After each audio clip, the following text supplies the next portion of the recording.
UTV special పాడ్కాస్ట్కి స్వాగతం. నేను MNR.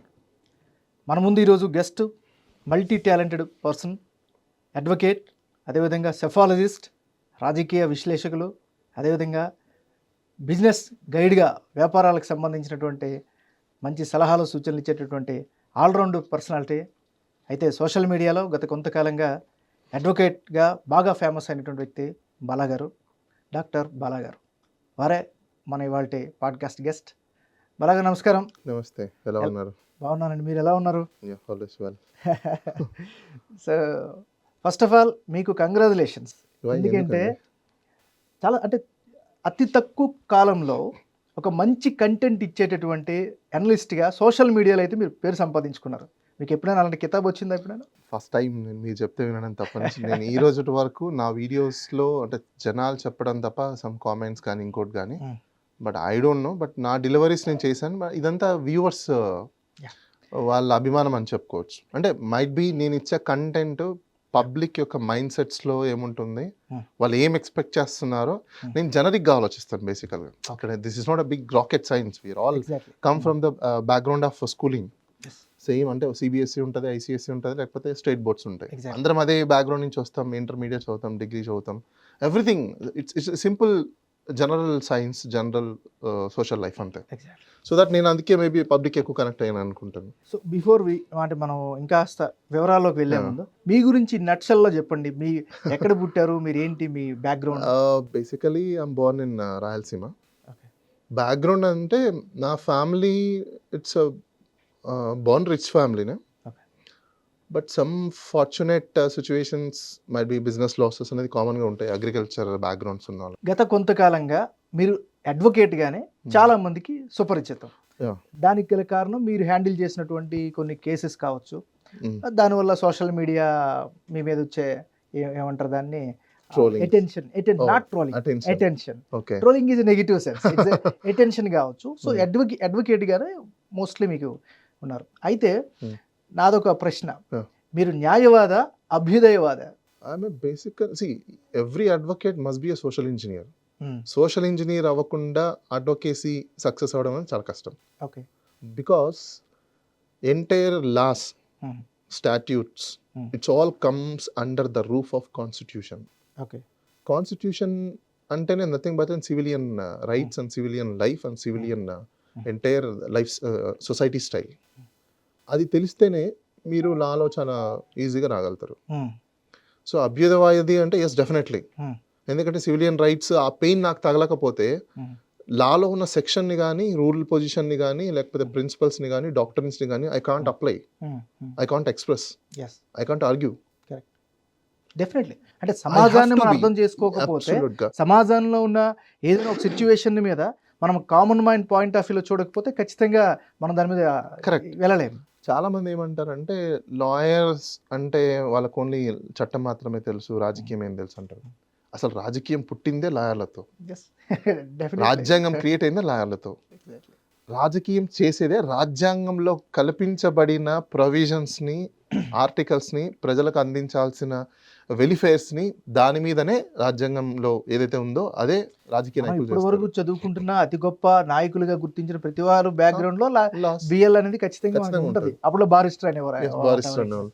సరే, ఇప్పుడు బాలాగారు ఒక విషయం చెప్పండి. అంటే ఈవెన్ ఈ ప్రశ్న మా ప్రొఫెషన్కి కూడా వర్తిస్తుంది. ఇప్పుడు కొన్ని సందర్భాల్లో కోర్టుల్లో ఒక ముఖ్యమైనటువంటి కేసులు జరుగుతూ ఉంటాయి.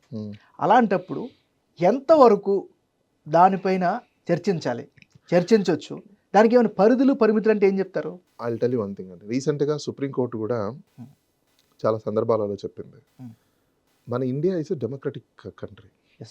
There is no hidden, there is no conspiracy, right? అలాంటప్పుడు everything is open with restrictions అన్నారు. ఏంటి విత్ రెస్ట్రిక్షన్స్ అంటే, ఉన్నది ఉన్నట్టు చెప్పడంలో absolutely you have every right, because it's a public document. Supreme court categorically చేసిన రీసెంట్లీ ఆల్సో ఏమని చెప్పింది, డిబేట్స్ ఉండాలి, ఆన్ గోయింగ్ కేసెస్ మీద కూడా డిబేట్స్ ఉండాలి, బట్ డిబేట్ అనేది టేకింగ్ ఎ స్పిరిట్లా ఉండాలి, పాజిటివ్ స్పిరిట్లా ఉండాలి. But we should not take as a negative side, and we should not, democracy or constitution courts, it's not recent నాకు తెలిసి జస్టిస్ ఖన్నా గారు చెప్పారు, సంజీవ్ ఖన్నా గారు. ఆయన ఏమంటారంటే ట్రస్ట్ అనేది బై ఫోర్స్ మనం పెడితే వచ్చేది కాదు, we have to get it అంటాడు ఆయన. మనం కలెక్ట్ చేసుకోవాలంటాడు. ఎలా కలెక్ట్ చేసుకోవాలి అంటే based upon your judgement, based upon your work, based upon your deliverables. అంటే ఆయన నువ్వు ఆర్డర్ పాస్ చేసి నువ్వు ట్రస్ట్ చేయి అనేది ఇట్స్ నాట్ కరెక్ట్. నువ్వు చేసే పని ప్రజల్ని నమ్మించే విధంగా చేస్తే దట్స్ అ కరెక్ట్ అంటాడు. దట్స్ అ ట్రూ డెమోక్రసీ అంటారు ఆయన. So I believe that principle also. ఎందుకు అంటే సుప్రీం కోర్టులో జరిగేవి కానీ హైకోర్టులో జరిగేవి కానీ ఏ కోర్టులో అయినా కూడా it's public document, it's public. Supreme కోర్టే వర్చువల్ ఇచ్చేసింది ఇప్పుడు అంతా, everything is online. Fair discussion, fair debate absolutely right, but unfair manufactured news it is dangerous. అంటే ఇప్పుడు అన్ఫెయిర్ అంటే లీగల్ పరిభాషలో ఏంటి? I'll tell you. ఇప్పుడు ఒక కేసు ఉందండి, ఏంటి అంటే ఒక ఏదో స్కామ్ అనుకుందాం, some X scam, Y scam, Z scam అనుకుందాం. ఎక్స్ వై అనే జెడ్ స్కామ్ ఎక్స్ అనే వ్యక్తి వై అనే వ్యక్తి చేసాం, డాక్యుమెంట్స్ ఉన్నాయి, కేసు ఫైల్ అయింది, ఎవ్రీథింగ్స్ ఫైన్. అంతవరకు డిబేట్ చేయి, ఫైన్. కనెక్షన్స్ లేకుండా ఎక్కడెక్కడో లేకుండా ఇప్పుడు మీరు చేశారు ఆ స్కామ్ అని చెప్పేసి నేను మీడియాలో చెప్తా. How it is related, how it is connected? Your conspirator అక్కడ. మీరు ఏం చేస్తున్నారు అంటే కాన్స్పిరేషన్ చేస్తున్నారు. నాకు సోర్స్ ఉంది, నేను నా దగ్గర ఉన్న నీ దగ్గర ఉన్న ఇన్ఫర్మేషన్ చెప్పకపోవడం కూడా it's wrong. Then you have to disclose that source. నువ్వు డిబేట్ చేయాలి. ఎలా డిబేట్ చేయాలి? ఇగో పలానా వ్యక్తి ఈ స్కామ్ చేశాడు, ఈ స్కామ్ చేయడానికి ఉన్న వెనకాల ఉన్న కారణాలు ఇవి, దానికి సంబంధించిన విషయాలు ఇవి, ఈ చార్జ్ షీట్లు వేస్తున్నారు. ఈ ఫెయిర్ డిబేట్ లో జరగాలి తప్ప conspiracy of making of journal is not permissible. ఎందుకు అంటే మీకు ఎలా తెలుసు కాన్స్పిరసీ చేయడానికి? ఇన్వెస్టిగేటివ్ జర్నలిస్ట్ ఉంటారు, చేసి అప్పుడు మీరు ఏం చెప్పాలి? కేసులో తప్పులు ఉన్నాయి, ఇది జరిగి ఉండొచ్చు, ఇలా ఉండిండొచ్చు అన్నప్పుడు you have to be knowing very well. మీకు ఆర్టికల్ 19 ఇచ్చినప్పుడు అలానే ఆర్టికల్ 51A కూడా మీకు ఇచ్చింది. మీకు ఆ ఇన్ఫర్మేషన్ తెలిసినప్పుడు being as an journalist, being as an media person, మీరు అది మీడియాలో చెప్పిన తర్వాత కూడా what action you taken, that is important. Correct. కోర్టులో ఇప్పుడు జరుగుతుంది, you know, then somebody has to go and say something. అది అక్కడ తీసుకెళ్ళలేదు అనుకోండి, దట్స్ మీరు చెప్పేది రాంగ్ కదా. అప్పుడు ఏమైపోతుంది? It is a misinformation and disinformation. ఈ రిలేటెడ్ ఇంకో ప్రశ్న అండి. ఆర్టికల్ 19(1)కి ఆర్టికల్ 19(2)కి తేడా ఏంటి? ఇప్పుడు రీజనబుల్ రిస్ట్రిక్షన్స్, ఇప్పుడు మీకు ఫ్రీడమ్ ఆఫ్ స్పీచ్ ఉందండి, ఎక్స్ప్రెషన్స్ ఉన్నాయి. ఇప్పుడు దాంట్లో ఫ్రీడమ్ అంటే ఏంటి? ఫ్రీడమ్ మిమ్మల్ని బూతులు తిట్టడం ఫ్రీడమా? లేకపోతే మిమ్మల్ని ఇక్కడ బూతులు అనేదానికి మళ్ళీ ఇంకో డెఫినేషన్ ఉంది. మెజారిటీ వాళ్ళు బూతులు అనుకుంటేనే అది బూతు. ఇప్పుడు మీకు దానికి ఒక బెస్ట్ ఎగ్జాంపుల్ చెప్తా. ఆంధ్రప్రదేశ్ అంటే ఎస్ట్ వైల్ ఆంధ్రప్రదేశ్ అంటే ఉమ్మడి ఆంధ్రప్రదేశ్, ఒక్కప్పటి ఆంధ్రప్రదేశ్లో రాయలసీమ, తెలంగాణ, ఆంధ్ర, ఒక ఏరియాలో రాయలసీమలో ఎరా అన్నారు అనుకోండి, ఆ ఎరా అని చెప్పు అంటారు. తెలంగాణలో ఎరా అన్నారు అనుకోండి, బలిసిందరా అంటారు. అదే ఆంధ్రాలో ఎరా అన్నారు అనుకోండి, తీసి నాకు పీక్తాడు. ఎందుకు? ఒక చోట అఫెన్స్ అయింది, ఒక చోట ఏమో క్యాజువల్ అయిపోయింది, ఇంకో చోట ఏమో అఫెన్స్ అయింది. వై? అంటే ఆ ప్లేస్లో ఉన్న పరిభాషను బేస్ చేసుకొని వాళ్ళు రిసీవ్ చేసుకునే దాన్ని బట్టే అది అఫెన్సివ్నా కాదా, పార్లమెంటా అన్పార్లమెంటా, ఇది ఎక్కడ డిఫైన్ చేయలేదు. రాజ్యాంగంలో ఎక్కడే కానీ ఈ పదం వాడాలి, ఈ పదం వాడకూడదు అని డిఫైన్ చేయలేదు. ఎందుకు అంటే కొన్ని పదాల వలన ఇప్పుడు నేను ఒక క్వశ్చన్ చెప్తాను చూడండి. ఇప్పుడు కాన్జుగల్ రైట్స్ అనేది ఉంటాయి, అంటే కాపురానికి రావాలి. ఇప్పుడు కాపురానికి రావడం అంటే అర్థం ఏంటి? బేసికల్గా వాళ్ళిద్దరూ ఒక ఇంట్లో ఉండాలి, వాళ్ళిద్దరు మాట్లాడుకోవాలి, చేసుకోవాలి, అండ్ ఈవినింగ్ అయిపోయిన తర్వాత బయాలజికల్ నీడ్స్ ఏవైతే ఉంటాయో బయాలజికల్ నీడ్ డిశ్చార్జ్ చేయాలి. That is conjugal rights, right? ఇప్పుడు ఒక వ్యక్తి ఏం చేశాడు, డైరెక్ట్గా ఇంటికి చెప్పేశాడు అనుకోండి, మీరు ఇద్దరు సెక్స్ చేసుకోరా అని అన్నారు అనుకోండి, అది అఫెన్స్ అంటాడు. హౌ? ఎలా అఫెన్స్ అది? నేను ఎందుకు ఈ విషయం అంటున్నానంటే కాన్జుగల్ రైట్స్లో స్టెప్ 1 దగ్గర నుంచి స్టెప్ 10 వరకు ఎండ్ అనేది 10. ఎండ్ అనేది ఏంటి? ఇప్పుడు end of the day discharge of your biological needs. Biological needs అంటే ఏంటి? టెక్నికల్ పరిభాషలో మనం ఏం మాట్లాడుతున్నాం? బయాలజికల్ నీడ్స్ అంటున్నాం. What is that biological needs? A man or women connect together and discharge their emotion and their internal hormonal discharges. That's called sex. ఇప్పుడు అది బూత్ అంటే ఎట్లా? Correct, right? నువ్వు 1 నుంచి 10 వరకు 10 ఈజ్ ఎండ్. ఒక అతను ఏంటి 10 డైరెక్ట్ చెప్పేశాడు. 10 డైరెక్ట్ చెప్తే బూత్ ఎలా అవుతుంది? ఇప్పుడు 1 నుంచి 10 వరకు చెప్పుకుంటావు, 1 2 3 4 5 6 7 8 9 10 అన్నాడు. అంటే 10 ఒక్కటి చెప్పాడు మళ్ళీ అది కూడా బూతే కదా అప్పుడు నువ్వు అది బూత్ కాదంటారు. సో ఇక్కడ ప్రజల్లో ఏమైపోయిందంటే సైకలాజికల్ ఇంబ్యాలెన్సింగ్, సైకలాజికల్ మిస్అండర్స్టాండింగ్ ఎక్కువైపోయింది. సో దాని వల్లనే ఏమైపోతుందో ఇప్పుడు మీరు అడిగినట్టు డిఫరెన్షియేట్స్ అని అన్నారు కదా, రీజనబుల్ రిస్ట్రిక్షన్స్ అనేది కూడా కొన్ని ఉన్నాయి.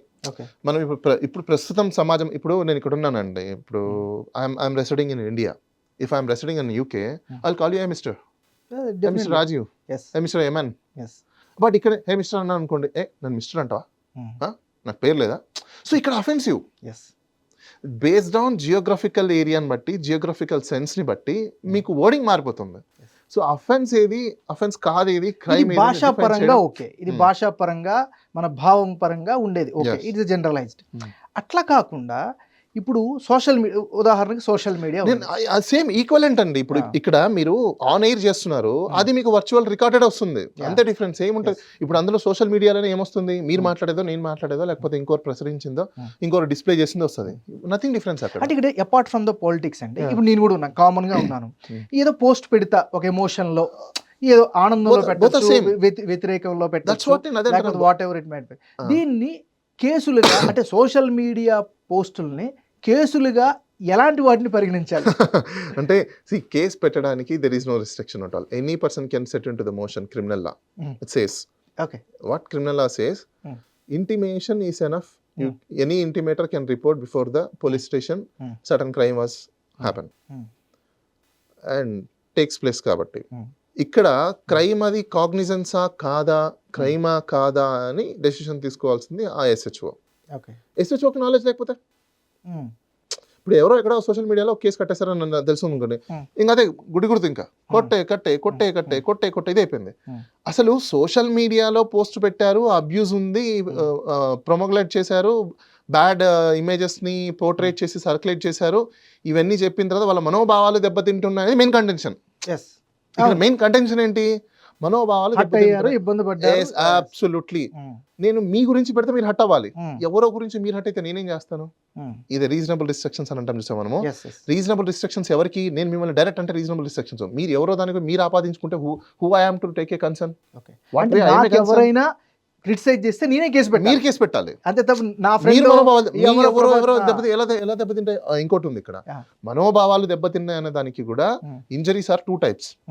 ఒకటి సైకలాజికల్ ఇంజరీ, అదే మనోభావాలు దెబ్బతిన్నాయి, లేకపోతే ఇంకొక ఇంజరీ ఉంది, that is a physical injury.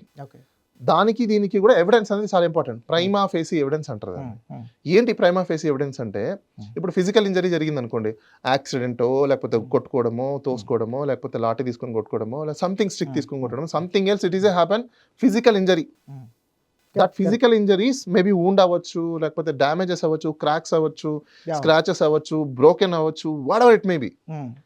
అది ఎవరు సర్టిఫై చేస్తారు, ఎంబీబీఎస్ డాక్టర్ ఉంటారు, ఆ డాక్టర్ దానికి సర్టిఫై చేస్తారు. ఎందుకు, మన ఫిజికల్ గా కనిపిస్తుంది ఉంది కాబట్టి. ఇప్పుడు సైకలాజికల్ ఆస్పెక్ట్స్ లో తీసుకున్నప్పుడు సైకలాజికల్ ఇంజరీ ఎవరికి కనిపించదు, అది ఇంటర్నల్ ఉంటుంది, అది వ్యక్తిగతం కూడా mostly what ever it may be కదా. కానీ దానికి కూడా ప్రైమా ఫేసి ఇంపార్టెంట్. ఎందుకు ప్రైమా ఫేసి ఇంపార్టెంట్ అంటే, దానికి కూడా సైకాలజిస్టులు, సైకాట్రిస్టులు ఇద్దరు ఉంటారు. నీ మనోభావాలు దెబ్బతిన్నాయి అంటే ఊరికి నేను ఆ నీరు నేను ఏదో చెప్పేసి కంప్లైంట్ ఇస్తే సరిపోదు, ప్రైమా ఫేసి ఒక డాక్యుమెంట్ ఎవిడెన్స్ కావాలి. నాకు మనోభావాలు దెబ్బతిన్నాయంటే, నేను మనోభావాలు దెబ్బతిని నేను ఏ పని చేసుకోకుండా వారం రోజులు నేను అసలు ఏ పన్ను, నా పనులన్నీ మానేసుకొని, నా ఇంట్లో వాళ్ళతో సరిగ్గా లేకుండా మానసికంగా నేను హింసించి, తిండి తినక ఇది చేసుకొని అది చేసుకొని, ఆ పెయిన్ నేను చూసి నేను హాస్పిటల్లో అన్నా నేను ట్రీట్మెంట్ కన్నా వెళ్ళాలి, మా ఇంట్లో వాళ్ళన్నా నేను ట్రీట్మెంట్కి తీసుకొని వెళ్ళి, psychologist under going treatment certificate అని ఒకటి ఉంటుంది, అబ్జర్వేషన్స్, అది తీసుకొని దెన్ అప్పుడు నేను కంప్లైంట్ చేయాలి. ఓకే, దీనికి చాలా డ్యూ కోర్స్ అవుతుంది కదా. డెఫినెట్లీ. మరి మీరు మనోభావాలు దెబ్బతిన్నాయని మీరు ఎలా చెప్తారు? ఇప్పుడు ఇవాళ తిన్నాయి రేపు తినవు. ఇప్పుడు మీరున్నారండి, నేను ఒక ఎక్స్ అనే పర్సన్ తిట్టానండి, ఇంకొకరు ఆ ఎక్స్ అనే పర్సన్ తిట్టాడండి, ఆయన కంప్లైంట్ అతని మీద చేశాడు, నా మీద చేయలే, అది ఎట్లయితుంది? అది ఈ మనోభావం అర్థమైందా మీకు? అంటే మీకు నచ్చిన టార్గెట్ ఓరియంటెడ్ గా మీరు కంప్లైంట్ చేస్తే ఎలా అవుతుంది? ఇప్పుడు అఫెన్స్ అనేది అందరికి అఫెన్సే కదా. సో ఇక్కడ ఒకరికి చేసి ఒకరు చేయకుండా ఉండదు, కుదరదు కదా. సో ఇక్కడ కూడా ఏంటంటే, మీకు ప్రైమా ఫేసి సైకలాజికల్ ఇంజరీ జరిగింది అంటే మీరు పెయిన్ అయి ఉండాలి, ఆ పెయిన్ ని మీకు ఒక ప్రాపర్ లీగలైజ్ డాక్యుమెంట్ కావాలి, ప్రైమా ఫేసి కావాలి. అంటే ఇప్పుడు సోషల్ మీడియా ఎందుకు ఇంత దీని మీద ఒత్తి మరి మాట్లాడుకోవాల్సి వస్తుంది? ఈ మధ్యకాలంలో ఇది విపరీతంగా పెరిగాయి.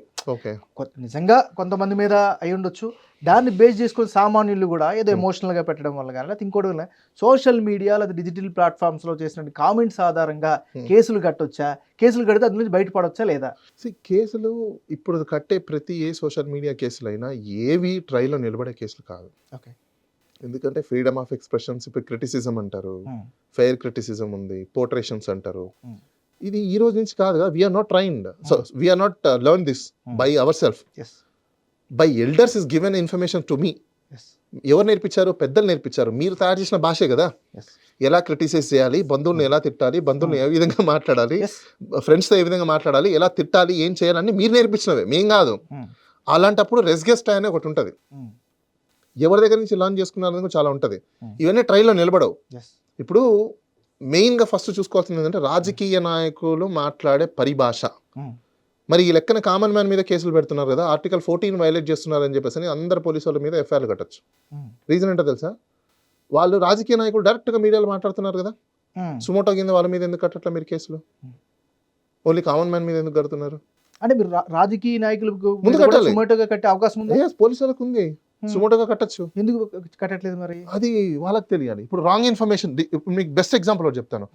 ఆంధ్రప్రదేశ్లో గత 2019 నుంచి 2024 వరకు జరిగిన గవర్నెన్స్ మీద 2024 ఎలక్షన్స్ వచ్చినప్పుడు ఇప్పుడు ప్రస్తుతం ఉన్న గవర్నమెంట్ మొత్తం అబద్ధాలు చెప్పింది. Wrong information, misinformation, disinformation pass చేసింది పబ్లిక్లో.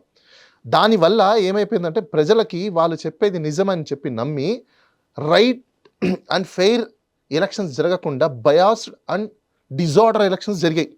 అంటే నన్ను చూసుకుంటే ఆలోచనలో మీరు నన్ను మ్యానిపులేట్ చేసేసారు. You are manipulated my thoughts, you are manipulated my beliefs. Because ఎలా? Spreading of a wrong information, misinformation, disinformation. లక్షల కోట్ల రూపాయలు అప్పు అయిపోయింది మన శ్రీలంక అయిపోయిందని అన్నారు. అదే అసెంబ్లీలో ఏమని చెప్పారు మళ్ళీ? ఇంతనే అప్పు అయిందని చెప్పారు. So that means your political propaganda is wrong information and misinformation and disinformation. It's very dangerous. మరి ఈ మరి వాళ్ళ మీద ఇప్పుడు కేసులు ఎందుకు గట్ల? అంటే సుమోటోగా తీసుకుంటామని చెప్తూ ఉంటారు కదా కోర్టు న్యాయస్థానాలు, ఇలాంటి వాటి మీద కూడా సుమోటోగా తీసుకునే వ్యవస్థ. సుమోటోగా హైకోర్టులు కానీ సుప్రీంకోర్టులు కానీ ఎప్పుడు తీసుకుంటాయంటే నేచురల్ డిజార్డర్స్ ఉన్నప్పుడు, గ్రాస్ హ్యూమన్ వైలేషన్స్ జరిగినప్పుడు, గ్రాస్ హ్యూమన్ వైలేషన్స్ లో లైఫ్ థ్రెట్స్ ఇలాంటివి ఉన్నప్పుడు మాత్రమే తీసుకుంటాయి. మిగతావన్నీ ఇట్స్ క్యూరబుల్ అండి. రిమైనింగ్ థింగ్స్ అని క్యూరబుల్, బట్ లైఫ్ పోతే రాదు, నేచర్ డిజాస్టర్ అయితే రాదు. సో ఇలాంటి ఇంపార్టెంట్ థింగ్స్ ని సుమోటోగా తీసుకుంటాయి. ఇప్పుడు సామాన్యులకి ఏమీ తెలియనటువంటి వాళ్ళు, మారుమూల పల్లెల్లో ఉన్నటువంటి వాళ్ళు కూడా ఇలా మిస్ కమ్యూనికేషన్ వల్ల కావచ్చు, తెలియక కావచ్చు, ఏదో కేసులు ఇరుక్కుంటే వాళ్ళు ఎవరిని సంప్రదించాలి? వాళ్ళకి సపోర్ట్ చేసే వ్యవస్థ ఉందా అసలు మన దగ్గర? సార్, మన భారతదేశంలో లీగల్ ఎయిడ్ సర్వీసెస్ అనేది గవర్నమెంట్ చేత supreme court and high court and district కోర్టులలో ప్రతి చోట కూడా లీగల్ సర్వీస్ అథారిటీస్ ఉన్నాయి. బట్ వాళ్ళందరికీ రీచ్ అవుతుందా? వాళ్ళకి సత్వర న్యాయం జరుగుతుందా? సత్వర న్యాయం అంటే డిపెండ్. ఇప్పుడు ఒక విషయం చెప్తానండి, న్యాయం అనేది based upon case to case vary ఉంటుంది. ఎగ్జాక్ట్లీ. ఇప్పుడు మీకు న్యాయం జరిగింది, ఇంకొకరికి అన్యాయం అనుకునే ఫీల్ అయి ఉంటుంది, వాళ్ళు అపీల్కి వెళ్తారు. ఎండ్ ఆఫ్ ఇది లాజికల్ కన్క్లూజన్ వచ్చేంత వరకు పోతూ ఉంటుంది కేసు. అన్యాయం న్యాయం అనేది ఎక్కడ జరుగుతుంది? బేసికల్గా మనం చాలా వరకు ఏమనుకుంటున్నామంటే మనకు అన్యాయం జరిగింది అని అనుకుంటున్నాం. మన భారతదేశంలో లక్షల కేసులు పెండింగ్ ఉన్నాయని మనం అనుకుంటున్నాం కదా. చాలా మందికి తెలియని విషయం ఏంటంటే, ప్రజలు తెలుసుకోవాల్సింది, ఈ లక్షల కేసులు మీరు వేయాల్సింది గవర్నమెంట్ మీద. మీరు ఏం చేసుకున్నారు? మీ బంధువుల మీద, మీకు సంబంధించిన వాళ్ళ మీద, మీ ఆస్తుల మీద ఈ రోజు కేసెస్ అని పెండింగ్ ఏంటి? కుటుంబ తగాదాలు, లేకపోతే మ్యారిటబుల్ డిస్ప్యూట్స్, లేకపోతే ఇంకొకరు నైబర్స్కి సంబంధించినవి 70% కేసెస్ అని అవే. గవర్నమెంట్ మీద ఉన్న కేసులు ఎన్ని ఉన్నాయి? ఎందుకంటే మన రైట్స్ ఇన్ఫ్రింజ్మెంట్స్ ఎక్కడ జరుగుతున్నాయి? ఎవరు మన రైట్స్ని ఉల్లంఘిస్తున్నారు? మనం ఎన్నుకున్న ప్రభుత్వాలు ఏర్పాటు చేసిన గవర్నమెంట్ కదా చేస్తుంది. దాని మీద ఎంత పర్సెంటేజ్ కేసెస్ ఉన్నాయో తెలుసా? హార్డ్లీ 20% కూడా ఉండవు. మొత్తం అన్ని లక్షల కేసెస్లో నాట్ మోర్ దెన్ 20% కేసెస్. నీ అజ్యూమ్ మూమెంట్ మిగతా ఉన్న పెండింగ్ ఉన్న లక్షల కేసు కూడా ఆ లక్షల కేసుల వల్ల ప్రజలకి అన్యాయం జరిగే తక్కువ. రీసెంట్గా అండి బాలాగారు, చాలా ఇంట్రెస్టింగ్ ఫ్యాక్టర్ ఇది. ఈ మధ్యన సోషల్ మీడియా విప్లవం వలన కావచ్చు, లేకపోతే డిజిటల్ మీడియా విప్లవం వలన, what ever it might be, influencers అనేవాళ్ళు చాలా చాలా ఎక్కువ మంది వస్తున్నారు. ఈ ఇన్ఫ్లుయెన్సర్స్ మీద కూడా కేసుల విషయంలో అనేక రకాలైన అపోహలు ఉన్నాయి. ఒక ఉదాహరణకి ఏదో ఒక ఎండార్స్మెంట్ చేశారు, ఆ ఎండార్స్మెంట్ వల్ల ఏదో ఇబ్బంది కలిగింది, దాని మీద ఇన్ఫ్లుయెన్సర్స్ బాధ్యత ఎంతవరకు ఉంటుంది, ఇన్ఫ్లుయెన్సర్స్ మీద కేసులు మాట ఏంటి?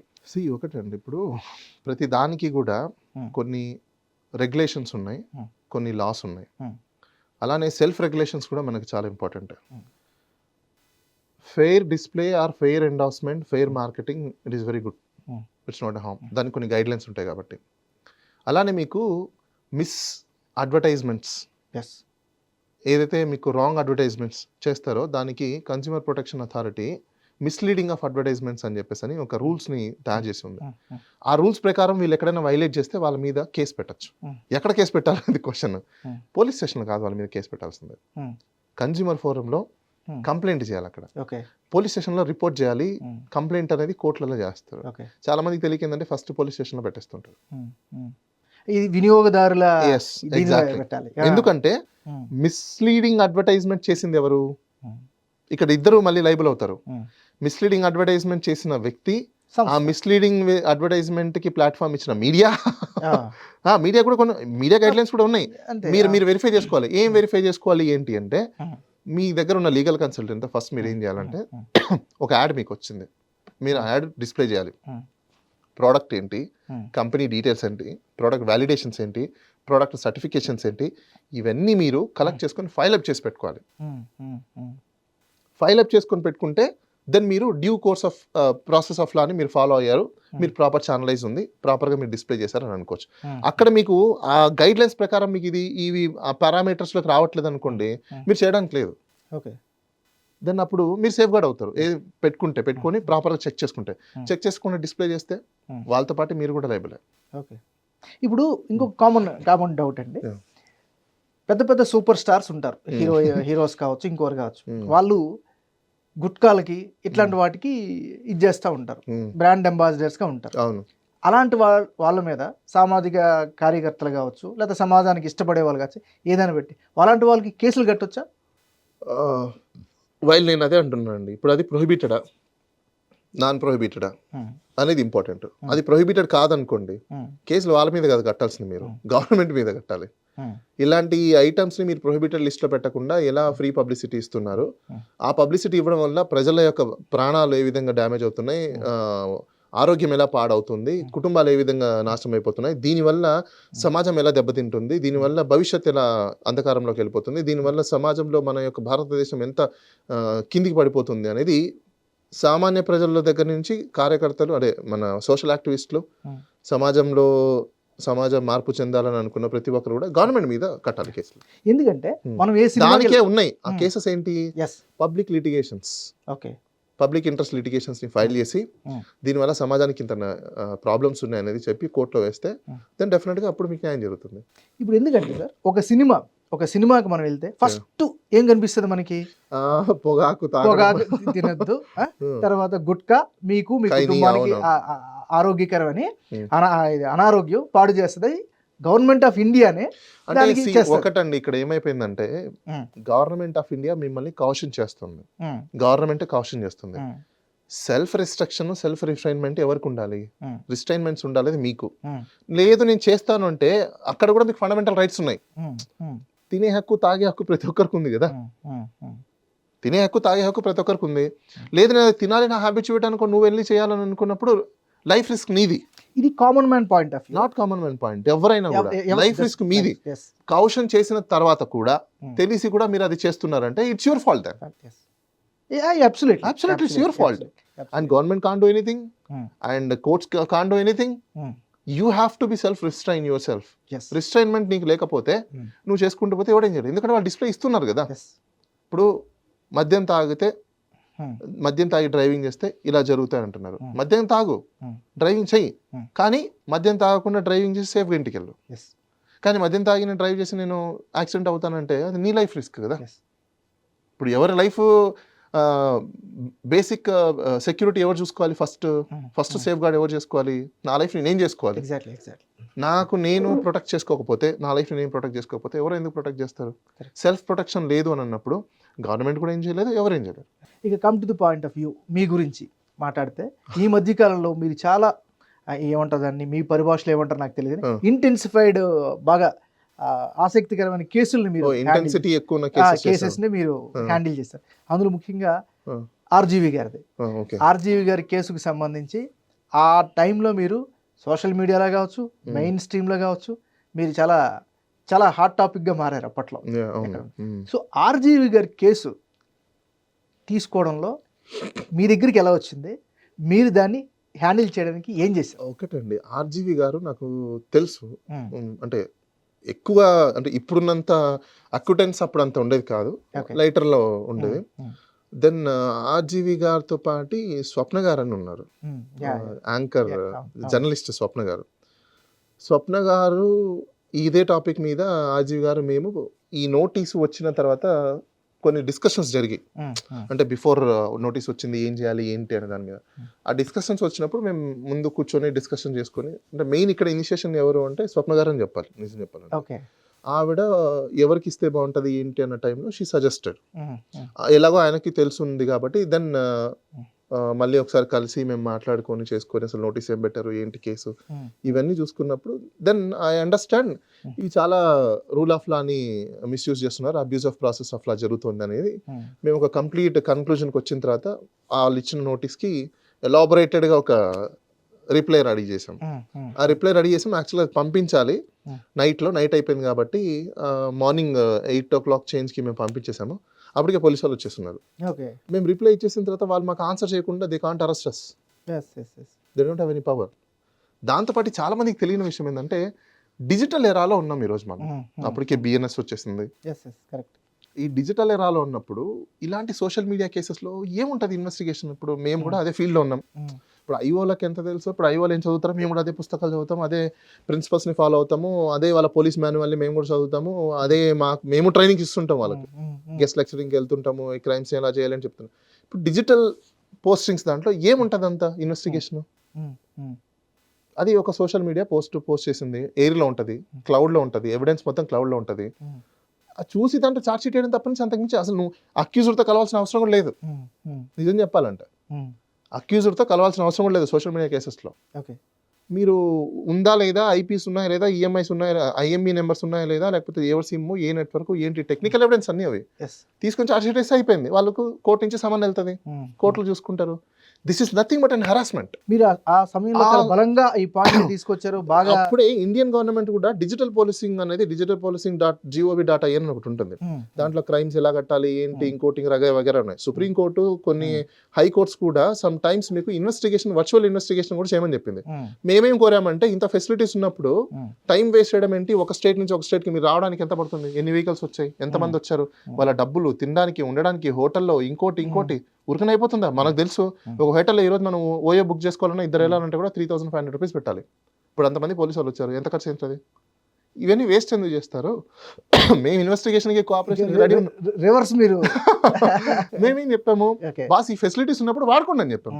మీకు తెలియదు కదా మేము చెప్తున్నాము డిజిటల్ పోలీసింగ్. అప్పుడు దాకా ఎవరికి తెలియదు.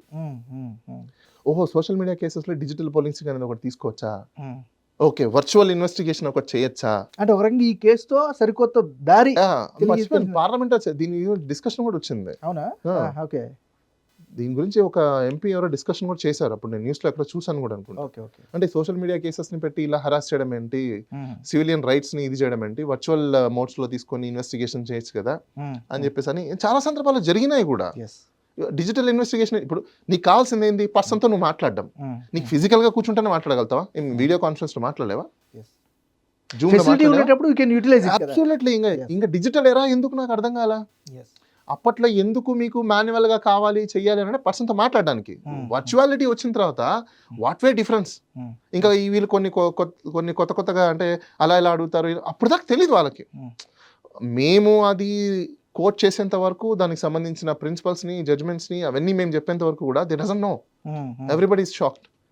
ఈ డిజిటల్ పోలీసింగ్ అనేది దెన్ ఇట్ స్ప్రెడ్ ఎంటైర్. ఇప్పుడు అది అయిన తర్వాత మీకు ఎలాంటి రెస్పాన్స్ వచ్చింది? దానికి సంబంధించి మీరు ఎలా రెస్పాండ్ అయ్యారు అప్పట్లో? రెస్పాండ్ అంటే నేను మీకు ఇంకో విషయం చెప్తానండి. నేను ఎందుకంటే అప్పట్లో చాలా హాట్ టాపిక్ అయింది, చాలా మందికి ఉపయోగపడే అంశం కూడా కదా. నేను forensic and cyber securities courses కూడా నేను చేస్తున్నా. ఓకే. దాంతోపాటు చాలా మందికి తెలియదు ఏంటంటే ఇక్కడ లేదు, మన సైడ్ లేదు, బేసికల్గా ఇది సౌత్లో తమిళనాడు సైడ్ ఉంది. పోలీస్ అడ్మినిస్ట్రేషన్ అనే ఒక కోర్స్ ఉంది. మాస్టర్ ఆఫ్ ఆర్ట్స్లో ఎంఏలో ఎంఏ జర్నలిజం, సైన్స్, అదే సోషల్ సైన్సెస్, సైకాలజీ ఇట్లా ఎట్లయితే ఉన్నాయో పోలీస్ అడ్మినిస్ట్రేషన్ ఒక కోర్స్ ఉంది. ఓకే. నేను ఆ కోర్స్ చేస్తున్నాను 2 years అనమాట. అది అవునా? పీజీ, అది కూడా ఒక ఓకే, పీజీ. ఓకే. సో నాకు పోలీస్ ఎంటైర్ ఇన్స్టిట్యూషన్స్ ఎలా పనిచేస్తాయి ఏంటి అనేది I have a complete knowledge. వాళ్ళు ఏం చేయాలి, ప్రిన్సిపల్స్ ఏంటి, వాళ్ళ రూల్స్ ఏంటి, రెగ్యులేషన్స్ ఏంటి, ఐ నో. ఎందుకంటే మేము ఎక్కువ అలాంటి మ్యాటర్స్ని డీల్ చేస్తుంటాం. So cyber securities I have full hands on off experience with that. ఎందుకు అంటే వెన్ ఐ వాస్ నేను కాలేజ్ డేస్లో ఉన్నప్పుడు ఎంసీఎస్సీ అనే కోర్స్ ఉండేది. ఇది నేను ఇంటర్మీడియట్లో అనుకుంటాను. అదేంటంటే నెట్వర్కింగ్ సంబంధించింది. Okay. Cat cables, RJ45 cables అని చెప్పేసి నెట్వర్క్ ఎలా చేయాలి, DHCP హోస్టింగ్స్ ఎలా ఇన్స్టలేషన్ చేయాలి, సిస్టమ్ నెట్వర్క్ ఎలా చేయాలి, ఈ నెట్వర్కింగ్ సంబంధించిన ఇన్ఫర్మేషన్ అంతా మేము కోర్స్ చేస్తున్నాం కాబట్టి నాకు ఐడియా ఉంది. Okay, okay. అంటే నెట్వర్క్స్ ఎలా ఫామ్ అవుతాయి, నెట్వర్క్స్ ఐపీస్ని ఎలా ఎక్స్ట్రాక్ట్ చేస్తారు ఏంటి, ఇదంతా ఒక నాలెడ్జ్ ఉంది. ఈ కోడింగ్ మీద కూడా మనకు నాలెడ్జ్ ఉంది కాస్త కూర్చో. సో ఆ నాలెడ్జ్ ఉండడం వల్ల సైబర్ క్రైమ్స్కి సంబంధించిన చాలా ఈజీ అయిపోయింది. ఓకే. టెక్నాలజీ నోస్ కాబట్టి. సో దెన్ ఆ టెక్నాలజీని ఎలా యూస్ చేసుకొని పోలీస్ వ్యవస్థ చాలా స్పీడప్గా చేయొచ్చు. మేము వీ గైడెడ్ దెమ్. ఒక రకంగా చెప్పాలంటే పోలీస్ ఇన్స్టిట్యూషన్కి ఇలా కూడా ఉంటుంది, మీరు ఇలా కూడా చెయ్యండి అని చెప్పాం మేము. ఓకే. సో తర్వాత చాలా చెప్పాం కదా దాంట్లో. మరి మీరు చెప్పినప్పుడు డిపార్ట్మెంట్ ఎట్లా రెస్పాండ్ అయ్యింది, అక్కడి నుంచి వచ్చినటువంటి ఫీడ్బ్యాక్ ఏంటి? స్టార్టింగ్ వాళ్ళు కొంచెం అగ్రెసివ్గా ఉన్నారు కానివ్వండి, but later on they realized ఓహో but there is no wrong, good information ఉంది కాబట్టి వాళ్ళు కూడా పాపం అక్సెప్ట్ చేసి ఓకే కోఆపరేటెడ్. ఇంకా ఎందుకంటే నాలెడ్జ్ ఒకసారి వచ్చిన తర్వాత దాంట్లో రైట్ ఉన్నప్పుడు ఇంకా వాళ్ళు కూడా ఏం చేయలేరు కదా, దే లర్న్. పోసాని కృష్ణమూర్తి గారి కేసు అదే మీరు చేయలేదు, ఆఫ్టర్నూన్ వరకు నేనే చేశారు. కానీ ఇక్కడ ఆ కేసు తర్వాత కొన్ని ప్రశ్నలు వచ్చినాయండి. ఆ ప్రశ్నలు మీరు క్లారిఫై చేస్తారేమో అని నేను పోసాని కృష్ణమూర్తి గారికి కేసు పెట్టినప్పుడు, సరే ఇంటెన్షన్ ఏంటి అదని కాసేపు పక్కన పెడదాం, రాష్ట్ర వ్యాప్తంగా చాలా కేసులు పెట్టారు ఆయన మీద. అంటే ఒక వ్యక్తి మీద ఒకేసారి ఇన్ని కేసులు పెట్టే అవకాశం మన చట్టంలో ఉందా? లేదు. దాన్నే ద కేస్ ఆఫ్ డియోల్ జోప్రడే అంటారు. ఒకటే అంశానికి సంబంధించి రకరకాల చోట్ల కేసులు పెట్టడానికి లేదు. వాళ్ళు హైకోర్టులో వేసుకొని అన్ని క్లబ్ చేయమని చెప్పాలి. వేరే పోలీస్ స్టేషన్లో ఇలాంటి సబ్జెక్ట్కి వస్తే ఈ పోలీస్ స్టేషన్ ఫార్వర్డ్ చేయమని చెప్పాలి. అలా నెంబర్ ఆఫ్ ఎఫ్ఐఆర్లు కట్టే ప్రతి పోలీస్ స్టేషన్ మీద కూడా ఈయన డిసిప్లినరీ యాక్షన్ తీసుకోవడానికి అవకాశం ఉంది. ఎందుకంటే ఇక్కడ ఈయన విషయాన్ని మాట్లాడట్లేదు, జనరల్గా ఒక వ్యక్తి మీద లేదా ఒక సమూహం మీద ఒకేసారి డిఫరెంట్ ప్లేసెస్లో కట్టే అవకాశం ఉంది. ఒకటి ఒక ప్రిన్సిపల్ ఉందండి, ఏంటి అంటే క్రిమినల్ లాలో you must be a victim or you must be a informant for a wrong doer ని సేఫ్ గార్డ్ చేయడం కోసము. But you should not utilize the tool for your ill wills or otherwise your whims and fancies, లేదంటే vendettas గురించి చేయడానికి లేదు. అంటే కక్షపూరిత చర్యల కోసము క్రిమినల్ లాని మీరు వెపనైజ్ చేయకూడదు. చేస్తే మీరు మీ మీద క్రైమ్ కట్టచ్చు. కానీ ఈరోజు ఇవాళ రేపు రాజకీయాలు ఇదే కొనసాగుతూ ఉంది. మరి అందరి మీద క్రైమ్స్ కట్టాలి కదా, ఎవరు కట్టాలి? ఇప్పుడు ఎవరి మీద ఎవరైతే పెట్టించుకుంటున్నారో వాళ్ళు కట్టాలి. ఇప్పుడు నా క్లయింట్స్ వస్తున్నారు సపోజ్, నేను డెఫినెట్గా యాక్షన్ తీసుకుంటున్నాను. పాజిటివ్ రెస్పాన్స్ వస్తుంది, డెఫినెట్ కోర్టుల నుంచి వస్తుంది. వాళ్ళు చేయకపోతే ఓకే, కోర్ట్స్ ఉన్నాయి కదా, వాళ్ళు చేసిన తప్పులు అడ్మిటెడ్ కదా అక్కడ. మరి అడ్మిటెడ్ ఫ్యాక్ట్ సాక్ష్యాధారాలతో ఎవరైనా ఏదైనా ప్రూవ్ చేసుకోవాల్సిందే కదా. డ్యూ కోర్స్ మేబీ టైం అటు కావచ్చు, టైం అవుతుంది. Right, come to the Hyderabad metro వ్యవహారానికి సంబంధించి ఆ కేసును కూడా మీరు డీల్ చేశారు. ఆ కేసు పూర్వపరాలు ఏంటి అంటే బేసికల్ గా హైదరాబాద్ మెట్రో ట్రైన్ సంబంధించింది అడ్వకేట్ నాగూర్ బాబు పిటిషనర్. ఆయన నాకంటే ఆయన చెప్పడమే బెటర్, ఎందుకంటే ఎంటైర్ క్రెడిట్ అతనికి వెళ్ళడమే మంచిదని నేను భావిస్తాను. అఫ్ కోర్స్ మీరు అనుకోవచ్చు మరి ప్రొఫెషన్ మీరు కూడా క్రెడిట్ తీసుకోవచ్చు కదా అంటే నో. ఎందుకంటే ఇది కంప్లీట్గా అతని ఎఫర్ట్స్, అడ్వకేట్ నాగూర్ ఎఫర్ట్స్ ఇదంతా కంప్లీట్గా. ఎందుకంటే ఒక సామాన్య వ్యక్తి ఒక అంత పెద్ద ఇన్స్టిట్యూషన్ మీద కంప్లైంట్ చేయాలంటే చేయలేడు. ఎందుకంటే దాంట్లో ఉన్నది అందరు ఎవరు, ఐఏఎస్లు, ఐపీఎస్లు, బిగ్గెస్ట్ ఇన్స్టిట్యూట్. ఆ ఇన్స్టిట్యూట్ మీద ఎదురెళ్ళి పోరాడాలంటే కామన్ మ్యాన్ వల్ల అవదు. సరే, నా పాత్ర ఎంతవరకు అంటే నేను కౌన్సిల్ గా ఉన్నాను దాంట్లో. ఆ పిఐఎల్లో ఉన్న దాని వరకు మాత్రమే నేను ఎక్స్పోజర్ చేసి ఆర్గ్యూ చేయడం జరిగింది. ఇంకా మిగతాది మీ అందరికి తెలిసిందే. ఏజీ అపియర్ అయ్యారు, దాని తర్వాత హైకోర్టులో వాళ్ళు ఈ రెస్పాండెంట్స్ ఎవరైతే ఉన్నారో ఐఏఎస్లని, ఐపీఎస్లని తీయాలని చెప్పి ట్రై చేశారు, బట్ అది అవ్వలేదు. కోర్టు కూడా దాన్ని యాక్సెప్ట్ చేయలేదు, రెఫ్యూజ్ చేసింది వాళ్ళ ప్లీని. దెన్ తర్వాత కౌంటర్స్ ఫైల్ చేయమని చెప్పేసి అడ్మిట్ చేసి కౌంటర్స్ ఫైల్ చేయమని ఆఫ్టర్ వెకేషన్ కేసు ఉంది. ఎందుకంటే దాంట్లో ఉంది ఇన్ఫర్మేషన్ ఉంది, ఇష్యూ జరిగింది, జెన్యూనిటీ ఉంది అని చెప్పేసి కోర్టు భావించింది కాబట్టి కౌంటర్ దాఖలా చేయమని చెప్పాను. Of course it's biggest case coming days లో. ఇంకా సబ్సిక్వెంట్ గా చాలా జరిగాయి రకరకాల. కామన్ మ్యాన్ కి అర్థమయ్యేలాగా వివరించాలంటే అక్కడ వాళ్ళు వైలేట్ చేసింది ఏంటి ప్రధానంగా? ఏంటంటే తెలంగాణ గేమింగ్ యాక్ట్ ఏదైతే ఉందో దాంట్లో ఎవరు కూడా బెట్టింగ్ యాప్స్ ఏవైతే ఉన్నాయో దాన్ని ప్రమోషన్ చేయడం కానీ, డిస్ప్లే చేయడం కానీ, మార్కెట్ చేయడం కానీ ఏం చేయడానికి లేదు తెలంగాణలో.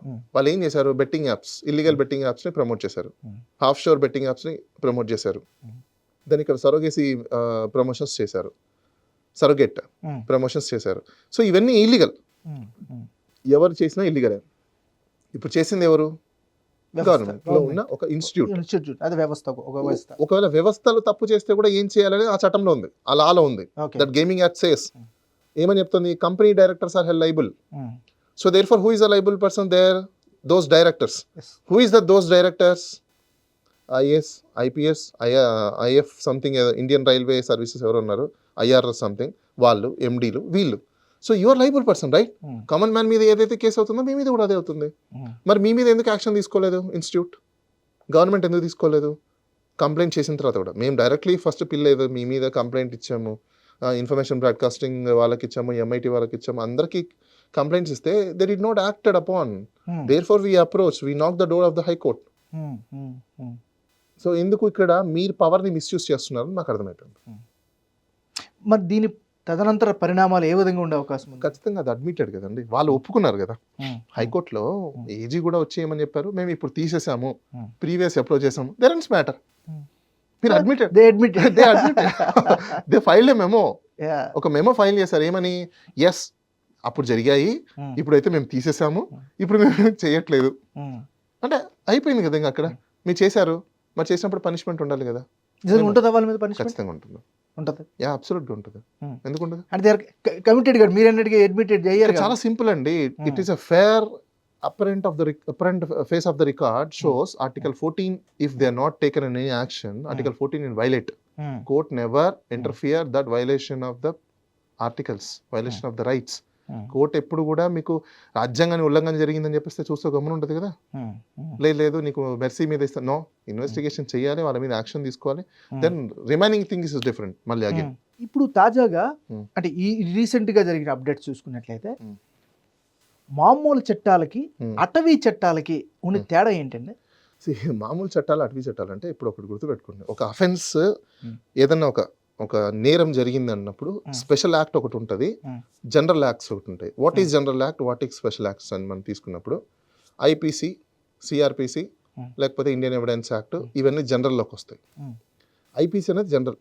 అలానే ఇప్పుడు బిఎన్ఎస్, ఈ ఐపీసీలో క్రైమ్ కోడ్స్లో లేనిది, అంటే పీనల్ కోడ్స్లో లేనిది ఏదైనా ఉండి ఒక క్రైమ్ ఏదైనా జరిగినప్పుడు దానికి స్పెషల్ స్టాట్యూట్ అనేది ఉందనుకోండి, లైక్ పోక్సో, లేదనుకుంటే లైక్ సౌండ్ పొల్యూషన్ యాక్ట్, లేదనుకుంటే ఎన్విరాన్మెంట్ యాక్ట్, ఇట్లా రకరకాల కొన్ని యాక్ట్స్ ఉన్నాయి.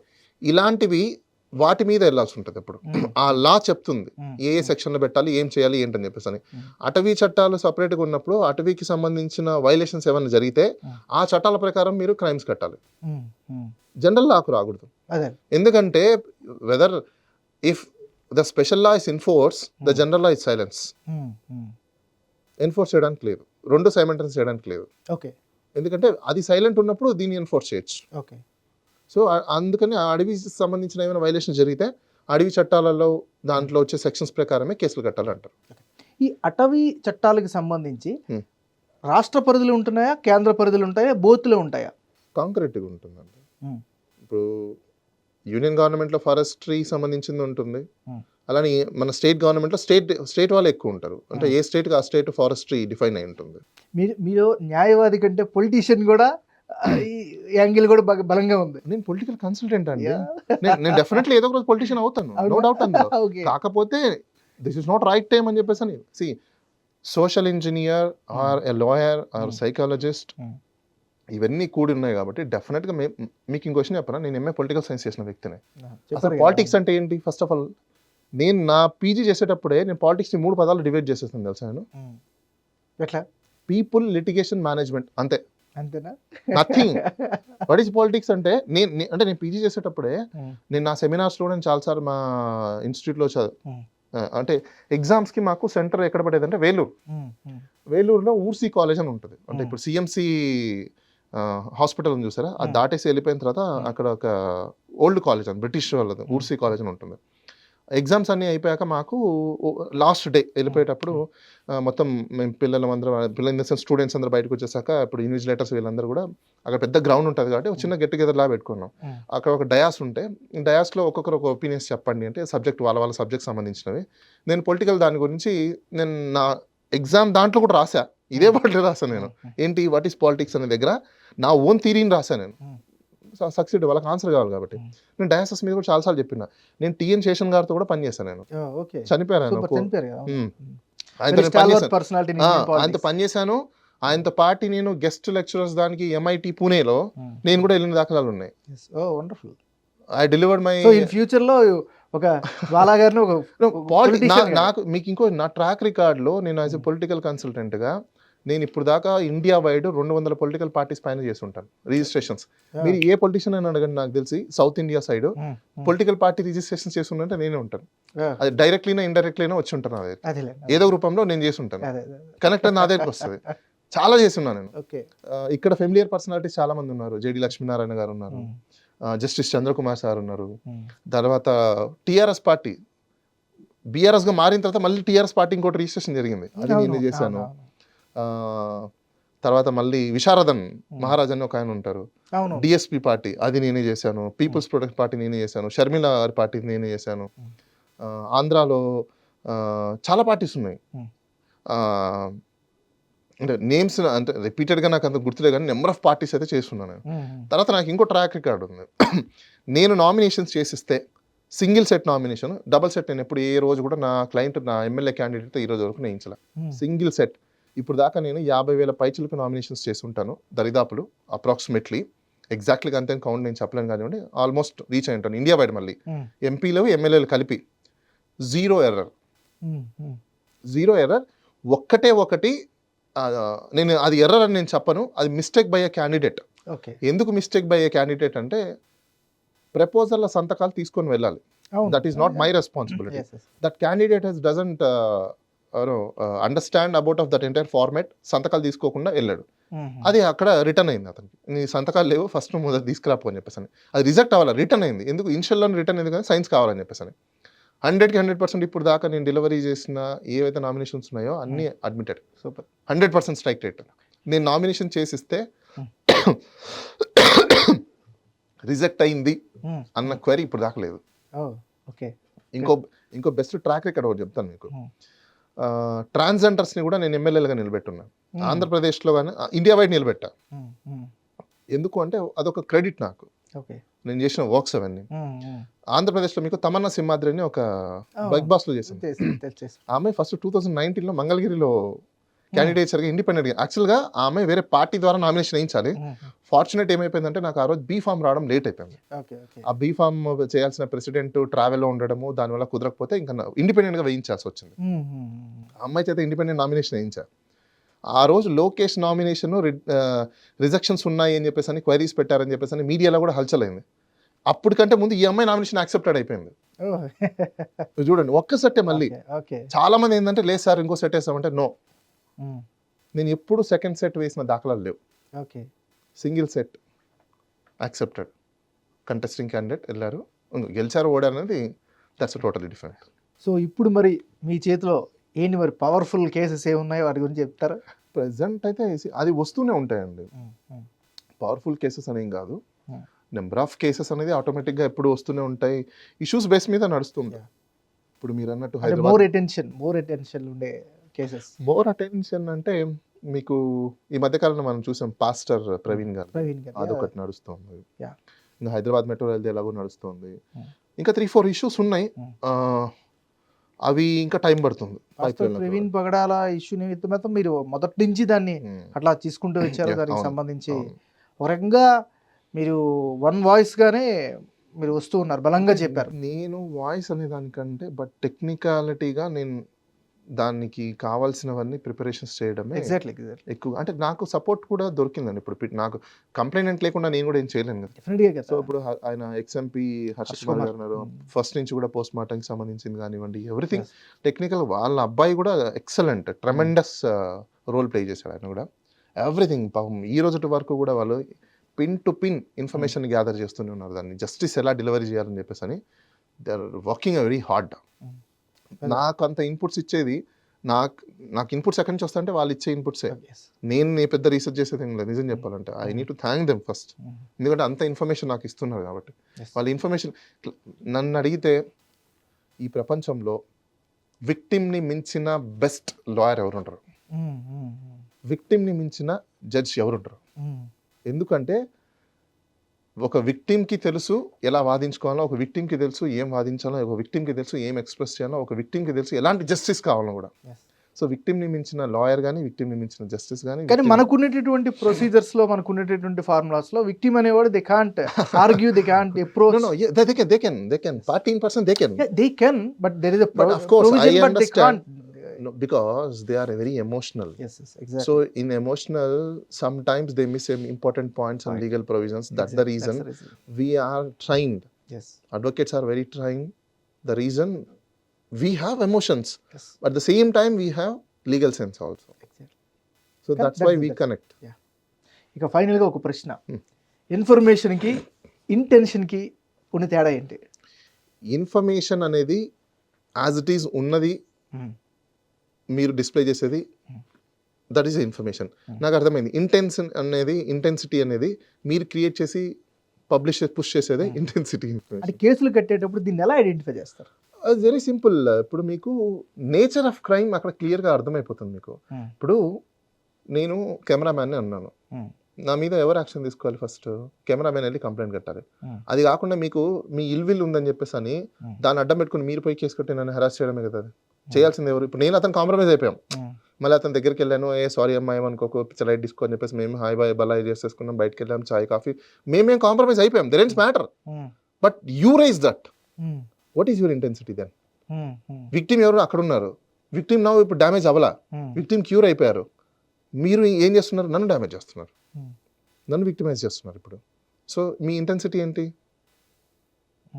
That is called intensity. Okay, so ఇది అర్థమైతే చాలా వరకు చాలా విషయాలు అర్థమైపోయినట్టుగా. సింపుల్.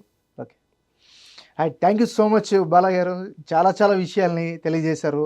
ముఖ్యంగా నాకు కూడా ఉన్న చాలా సందేహాల్ని నా ప్రశ్నల రూపంలో కూడా మీకు అడిగి తెలుసుకున్నాను. Thank you so much.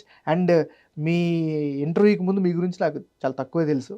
Interview వల్ల కొన్ని తెలుసుకున్నాను అనే ఫీలింగ్ ఉంది. ఎందుకంటే మీ మల్టీ టాలెంట్స్ కావచ్చు, ఎస్పెషల్లీ మీ ఎడ్యుకేషన్ క్వాలిఫికేషన్స్ చూసినప్పుడు రియల్లీ ఇంప్రెసింగ్.